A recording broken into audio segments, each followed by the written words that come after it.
How to save an email attachment to desktop. What's up everybody? Welcome to another tutorial. In this video, I'm going to show you guys how to easily save any kind of email attachment to your desktop directly.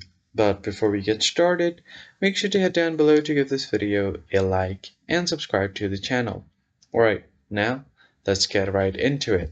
First thing you need to do is open up your web browser and then search for gmail.com.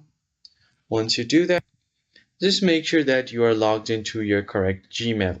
And once you do that, just click right here and click on the email that you want to download. So from here, you will have the attachment. All you need to do is click on this download button right here, and then it will ask you where you want to download. All you need to do is select your desktop as your download destination, which I'm going to do right now. And then you can rename the file if you want.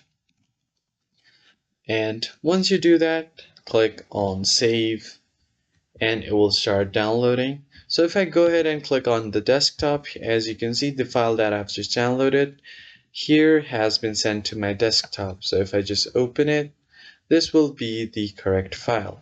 So that's pretty much it. I hope you found it helpful. I'll see you guys on the next one. Thank you for watching.